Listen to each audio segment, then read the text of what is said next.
सर्वांना श्री स्वामी समर्थ. हॅलो नमस्कार, मी गायत्री पाटील तुमच्या सर्वांचे अगदी मनापासून स्वागत करते आपल्या युट्यूब चॅनल. तर आता संक्रांत जवळ आलेली आहे आणि तुम्हाला मागच्याच ब्लॉगमध्ये सांगितल्याप्रमाणे कामं मात्र ही संक्रांतीची असतातच. तर इथे सुद्धा सगळ्यात महत्त्वाचं काम म्हणजे तीळ आणि गुळाचे लाडू. तर माझं इथेच छान असं प्रिपरेशन करून झालेलं होतं, म्हणजे 1 वाटी छान असा गुळ किसून झालेला होता. मागच्या वर्षीच्याच माझ्याकडे खूप साऱ्या तीळ होत्या मम्मीने पाठवलेल्या, त्याच मी छान अशा उन्हात ठेवल्या आणि आईने सुद्धा यावर्षी छान अशा तीळ सुद्धा पाठवल्या होत्या.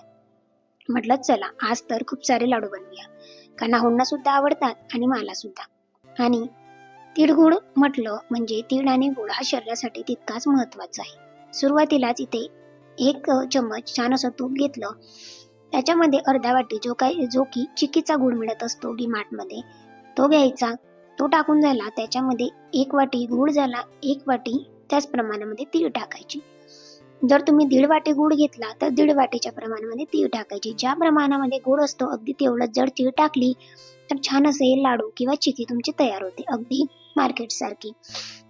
मार्केटमध्ये थोडं काही किंवा असंही भेसळयुक्त किंवा कधीचे पदार्थ मात्र बनवलेले असतात. मग अशा जर आपल्याला गरमागरम आणि आपल्या घरी जर छान असं वस्तू बनवून मिळत असतील तर उगाच का घ्यायचे. लगेचच त्या छान असा गुळ मॅश करून लगेच होऊन जातो, कारण गुळाचं पाणी झाल्यावर आपण तीळ टाकतो आणि मॅश झाल्याच्या नंतर लगेचच आता त्याला खाली घ्यायचं.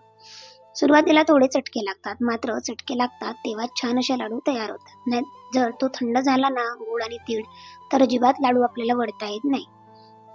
तर मी सुद्धा चम्मचच्या साह्याने हाताला थोडं पाणी लावत होती आणि चम्मचच्या साह्याने चम्मचने काढून घेतलं आणि छान असे गोल मटूर जे काही लाडू होते ना ते बनवून इथे घेतलेले होते. आता तुम्ही पुढे सुद्धा बघालच का इतके सुंदर असे लाडू तयार झालेले होते ना, अगदी छान आणि खायला सुद्धा तितकेच टेस्टी झालेले होते. आणि आहोंना तर खूप जास्त आवडतात आणि मला सुद्धा. तुम्हाला सांगितल्याप्रमाणे तीळ आणि गुळ अगदी आपल्या शरीरासाठी चांगला असतो. तीळ ही केसांसाठी छान असते आणि गुळ हा आपल्याला कफ झाली, सर्दी झाली किंवा वात येत असला, टोंगे दुखत असले, हातपाय दुखत असले तर अशा लोकांना आपण गुळ खायला देत असतो. गुळाचा चहा सुद्धा बरेच लोक पित असतात, मात्र साखर ते वर्ज्य करत असतात.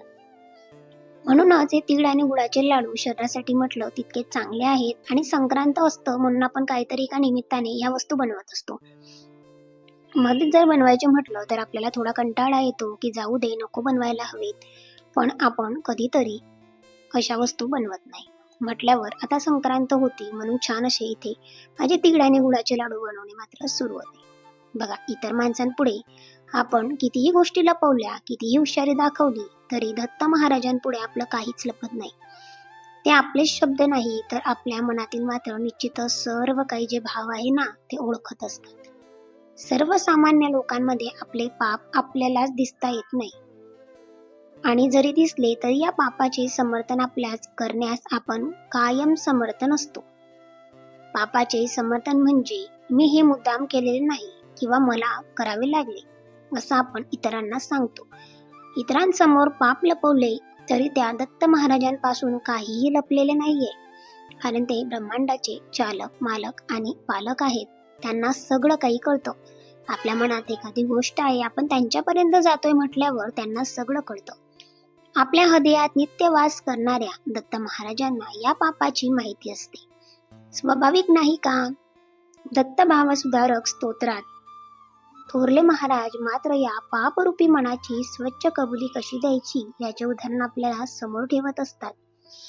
बघा, वेदांमध्ये काही केले नाही, यथाशास्त्रात कर्माचे पालन केले नाही, संत समागम केले नाही, वडीलधाऱ्यांची सेवा केली नाही, पाप कर्म आणि मी हे जवळचे नाते आहे, मला धर्म नाही आणि अधर्म माहीत असून देखील माझी त्यापासूनच निवृत्ती नाही, आपण प्रेरणा मात्र असंच देत असतो आणि तसे आम्ही करतो. बरोबर की नाही? तुम्ही बघितलं का छान असं मोठ्या ताटामध्ये मी छान लाडू वडून घेतलेले होते आणि अगदी छोटे छोटे लाडू वडले. कोणी आलं त्यांना सुद्धा देता येतात, येता जाता आपल्याला खाता सुद्धा येतात. छान असे लाडू तयार झाले. जोपर्यंत लाडू अगदी थंडगार होत होते ना तोपर्यंत म्हटलं चला इथे लगेचच महाराजांना नैवेद्य वगैरे दाखवून घेतलेला होता, म्हणजे मला सुद्धा टेस्ट करता येईल का लाडू कसे झाले. त्याच्यानंतर संध्याकाळची देवपूजा करायला घेतली. संध्याकाळची देवपूजा ही नित्यनियमाने झाली पाहिजे आणि दिवा लागल्याच्या नंतर सगळीकडे मात्र जो काही प्रकाश पसरतो ना, असाच प्रकाश मात्र प्रत्येकाच्या आयुष्यात असू दे आणि अंधकारापासून प्रत्येकाला सुटका असू दे, हेच मात्र ह्या दिवा लावण्याचे संध्याकाळच्या वेळेचं महत्व असतं. सकाळ असो का संध्याकाळ, देवाजवळ मात्र दिवा हा लावला गेला पाहिजे. छान असा दिवा लावला, धूपदीप ओवाळली, महाराजांना मुजरा केला, नंतर स्वयंपाकाला लागायचं होतं. जो काही मोठा दिवा दिसतोय ना, तो मी आताच ह्या मंथ मध्ये जेव्हा डीमार्टला गेली होती ना, तिथून घेतला. खूप छान मिळाला आहे आणि मी कधीच शोधत होती. मात्र दिवाळीमध्ये एवढी सारी गर्दी होती ना, तर छोटे दिवे जे काही होते ते सर्व काही संपलेले होते. त्यांच्याकडे फक्त मोठे दिवे अवेलेबल होते. म्हणून आता मिळाला, म्हटलं चला आता घेऊन घेऊया आणि देवाजवळ लावण्यासाठी नवीन दिवा घेतला.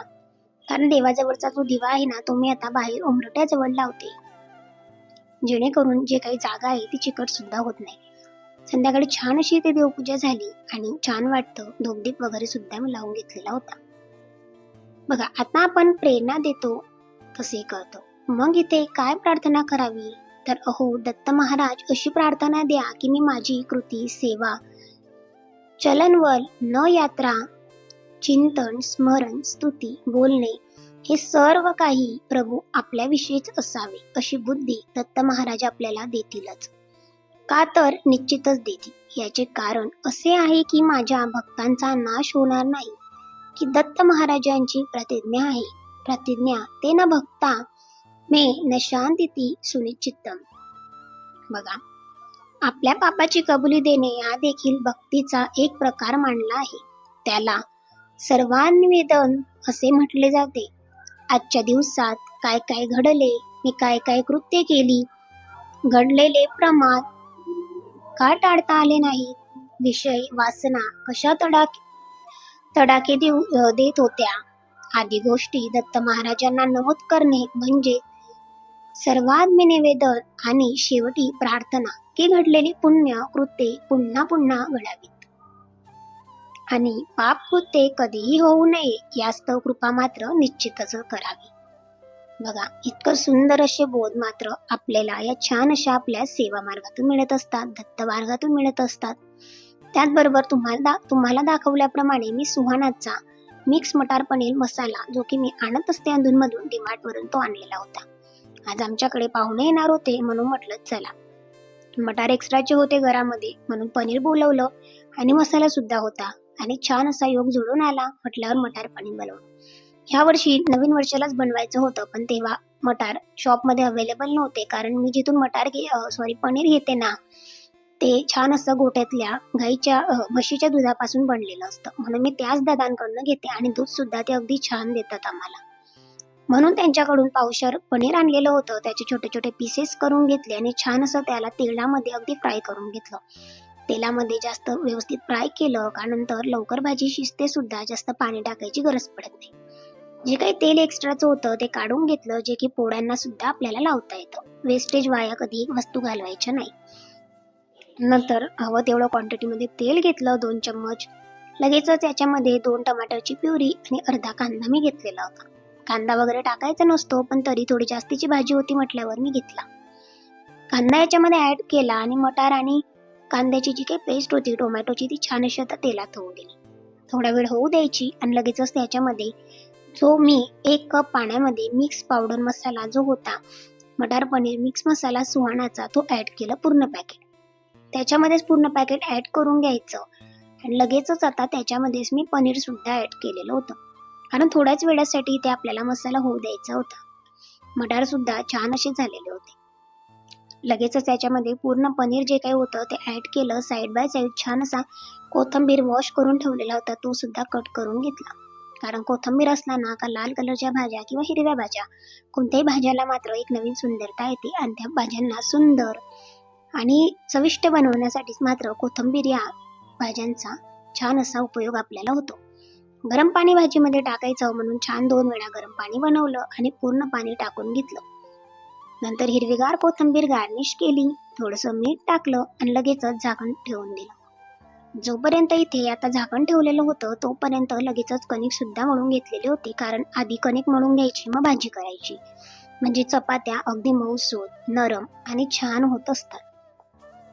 लगेच तिथे चपात्या बनवायला घेतल्या आणि गोल गोल छान अशा इथे चपात्या बनवून घेतलेल्या होत्या.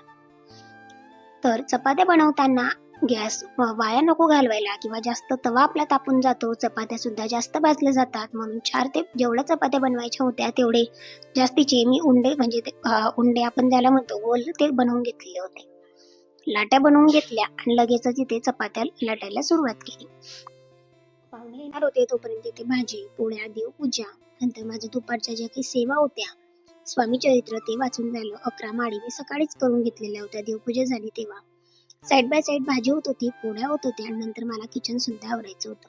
कारण माझं असं असतं ना, माझं रुटीनमध्ये ठरलेल्याप्रमाणे जर माझी कामे झाली तर मला तितकाच आनंद मिळतो आणि माझं रुटीन अगदी ठरलेलं असतं की एवढ्या वेळेमध्ये एवढी कामे झालीच पाहिजे.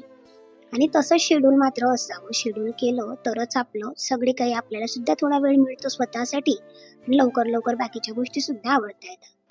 आता तुम्ही बघितलं काही ते गरमागरम छान अशा चपात्या माझ्या बनवून झालेल्या होत्या आणि अगदी टेस्टी अशा चपात्या आणि भाजी. पाहुणे आल्याच्या नंतर सगळ्यांनी छान असं जेवण करून घेतलं. तर बघा, सर्वव्यापी आणि अंतर्यामी वसणाऱ्या त्याला काही ठाऊक नाही का, पण हे सर्व उपचार उत्तरोत्तर शुद्धीकरिता नियोजित आहेत. तेव्हा हे भगवान आपल्या भक्ती कर्मात नित्य तल्लीन होणारी बुद्धी द्यावी आणि उद्धार मात्र आपला करत राहावा. तर बघा, तुम्हाला आजचा हा दत्त महाराजांनी सांगितलेला अगदी छोटा बट तितकाच महत्वाचा संदेश कसा वाटला नक्की मला कमेंट्स करून सांगा. सर्वात महत्वाचं म्हणजे माझे तीळचे लाडू तुम्हाला कसे वाटले. मी बनवलेली रेसिपी जर तुम्हाला आवडली असेल तर या पद्धतीने किंवा तुम्हाला जर तीळचे लाडू किंवा बर्फी किंवा चिकी तुम्हाला बनवता येत नसेल तर या पद्धतीने अगदी नक्की एक वेळा आवर्जून करून बघा. म्हणजे लगेचच तुम्हाला दरवर्षी छान अशी बनवता येईल, जास्त काही एफर्ट्स लागत नाही. सो तुम्हाला तीळचे लाडू आवडले का आणि मटार पनीर रेसिपी कशी वाटली ते सुद्धा मला कमेंट्स करून सांगा. तर आजच्यासाठी एवढंच. पुन्हा भेटेल अशाच एका छानशा व्हिडिओमध्ये. तोपर्यंत सर्वांना श्री स्वामी समर्थ आणि धन्यवाद. तर शेवटी म्हणजे ब्लॉग संपताना छान अशी क्लिप ॲड केली म्हणजे महाराजांचं जवळून अगदी जवळून तुम्हाला नित्य दर्शन देते, म्हणजे तुमच्या स्मरणात आणि तुमचं सुद्धा दिवस माझ्या ब्लॉगने आनंदी जाईल. पुन्हा भेटेल उद्याच्या ब्लॉगमध्ये. श्री स्वामी समर्थ.